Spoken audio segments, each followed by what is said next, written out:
Soy Norman Mondragón. ¿Por qué me depuraron de la Policía Nacional de Honduras? Ingresé al Instituto Tecnológico Policial en Comayagua el mero día de mi cumpleaños del año 2016. Para entonces el director del Instituto Tecnológico Policial en Comayagua era el que ahora es subdirector de la Policía Nacional, Wilmer José Torres Saavedra. En esos tiempos también se estaba construyendo el Instituto Tecnológico Policial en La Paz y yo de la promoción 91 éramos de los más antiguos en ese centro de formación. Entonces nos mandaron a nosotros como prueba piloto a Instituto Tecnológico de La Paz. Allá, Wilmer José Torres Saavedra nombró como director al subcomisario Paz Cáliz, un pelón que parece Krillin, y a la inspectora Domínguez. Ellos iban a estar a cargo de la promoción 91. Pero la inspectora Domínguez empezó a agredir física y verbalmente a las féminas de la 91. Las ponía en horas donde el sol estaba en su pleno apogeo en La Paz a que se acostaran con los pechos y las entrepiernas en un piso de cerámica bajo el sol, y estas mujeres tenían infecciones. Yo las miraba llorando. Así que un día que a mí me tocó dirigir la ceremonia de inicio de semana en el Instituto Tecnológico de La Paz, yo tenía el micrófono y ahí les dije a las mujeres: ya no nos dejemos que estos nos agredan, porque esto no es la actitud de un líder. Domínguez respingó, la inspectora y Paz Cáliz, y ordenaron que me quitaran el micrófono y mandaron a todo el mundo a las aulas porque íbamos a clase. Pero las mujeres no entraron a las aulas. Haciendo caso a mis palabras, empezó un plantón donde nos unimos toda la promoción 91. Tanto fue el escándalo que tuvo que venir de Comayagua el director del Instituto Tecnológico Policial, Wilmer José Torres Saavedra. Y lo primero que hizo fue llamar al que había incitado esa revuelta y me apodó desde entonces el defensor del pueblo. Esa fue mi primer lucha como aspirante a policía. Una vez que yo me gradué como Policía Nacional, fui asignado a la Dirección Nacional de Vialidad y Transporte, donde me caractericé por cumplir la ley y hacerla cumplir, por no dejarme sobornar, porque yo ni un fresco les aceptaba a los conductores. Mi fama creció en todos lados, pero también yo conocía la Constitución de la República, conozco algunos artículos de las leyes vigentes en Honduras. Y cuando Juan Orlando Hernández se quiso reelegir, yo hice un video en un busito en el parqueo de Ticamaya, donde incitaba a las Fuerzas Armadas de la Policía Nacional a defender la Constitución contra la reelección inconstitucional e ilegal del narcotraficante Juan Orlando Hernández. Este video se hizo viral y me acarreó muchos problemas. Mi lucha siguió dentro de la Dirección Nacional de Vialidad y Transporte, teniendo como director al subcomisionado para entonces Robert Naín Ordóñez, quien cuando la gente andaba revuelta por el fraude electoral nos ordenaba dispararle a los civiles. Saludos, Robert Naín Núñez, que hay testigos de que vos dijiste esto. Posterior, cuando yo anduve incitando a los policías a defender a los manifestantes, porque en ese tiempo la Fuerza Armada andaba disparando a los manifestantes, Robert Naín Núñez miró que yo era un rebelde. Robert Naín Núñez entonces me mandó asignado a Chamelecón, a una casa loca donde estuve unos meses, y más bien me sirvió porque ahí aprendí a ser preventivo y aprendí a saber lo que era el crimen organizado dentro de la Policía Nacional, porque las postas o los jefes policiales de la posta de Chamelecón tenían nexos con las maras. Incluso yo recibí amenazas de las maras y el director de la Policía Nacional de esa posta de Chamelecón se reunía con ellos y me amenazaron a mí. Después mi fama llegó a tal punto que el mismo director noroccidental, Mendoza Matute, pidió que me sacaran de ahí y me formaran para ser yo formador hasta de oficiales. Pero Robert Naín Núñez yo no le caía bien, entonces me asignó otra vez a tránsito y no obedeció a Mendoza Matute.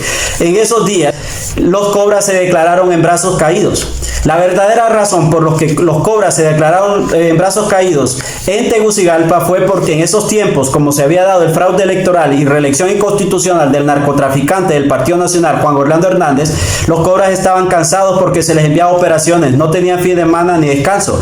Y hubo un inspector que los mandó a descansar. Cuando vino el comandante de ellos, le llamó la atención al inspector que los había mandado a descansar en pleno apogeo de manifestaciones y suspendió al inspector. Los cobras se enojaron y se declararon en brazos caídos. No fue tanto por la reelección inconstitucional, ni por la violación a la Constitución, ni siquiera por el aumento de 2.000 empiras. Fue porque simplemente no los dejaban descansar.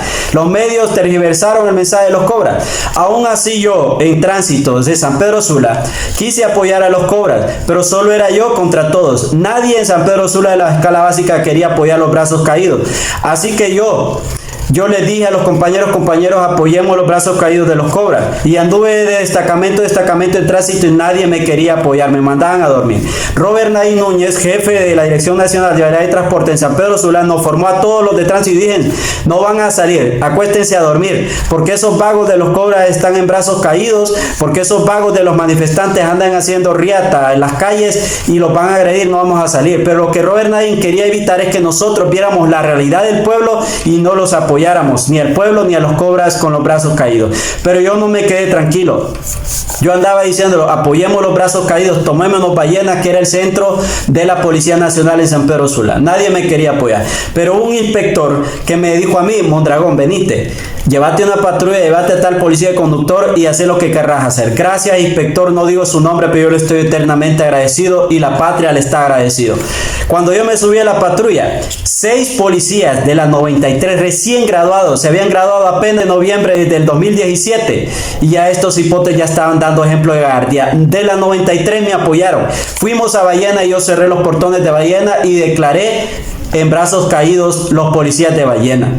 Ahí llegaron policías militares a querer entrar, yo no los dejé entrar. Así empezó los brazos caídos en San Pedro Sula con el apoyo de los preventivos y en ese momento llegaron todos los de tránsito. Los policías de tránsito al fin y al cabo llegaron y me apoyaron. Después, cuando los cobras se vendieron porque realmente yo lo que quería es que los policías exigieran derechos para la escala básica y no un simple aumento de 1000 lempiras, pero lamentablemente acá en Tegucigalpa se vendieron. Así terminaron los brazos caídos, así terminó también el narcotraficante Juan Orlando Hernández en paz, con una reelección ilegal y un fraude electoral. Yo seguí mi lucha y me puse un rótulo cuando daba vía en San Pedro Sula exigiendo que se respetara mi libertad de expresión, pues yo estaba siendo perseguido por Robert Naín Núñez, mi jefe de tránsito y la cúpula policial. Entonces Robert Naín Núñez, cuando miró en mi lucha, que yo seguía con mi lucha, me asignó al parqueo de Ticamaya. Allá no había luz, no había internet, no había agua, y me asignó allá para que estuviera alejado de más compañeros. Fue así entonces, señores, que Robert Naín Núñez se quería deshacer de mí, hasta que me depuraron. Me depuraron por defender la Constitución de la República, por defender los tratados internacionales y por defender la escala básica. Una vez ya depurado, me acusaron de traficante de personas, de que yo cobraba para las caravanas, pero esto es totalmente falso, porque como yo tenía proliferancia en las redes sociales y era escuchado, querían acabar conmigo criminalizándome, pero yo no conozco más allá de la frontera de San Pedro Sula, por lo tanto yo no podía ser coyote, porque mis principios y mis valores no los aprendí en el ITP, los aprendí en mi hogar, con mi madre, y esos principios y valores están tan arraigados en mí, que no me pudo corromper ni una escala básica corrupta, ni una cúpula corrupta, ni me pudo corromper aquello que pudo haber yo alcanzado si me vendía a la inconstitucionalidad y a la reelección ilegal del narcotraficante Juan Orlando Hernández. Me preguntaban por qué me depuraron y yo les digo, aquí pueden ver, este libro lo escribieron. La mitad de este libro habla sobre anécdotas de mi vida. Si quieren saber más de lo que yo les he hablado en este libro, pueden encontrar, miren, El Policía. La mitad de este libro habla sobre mis luchas y yo no quise ocultar mi nombre. Hay algunas cosas que hay que corregirle a este libro, pero aquí pueden ver la historia de Norman Mondragón.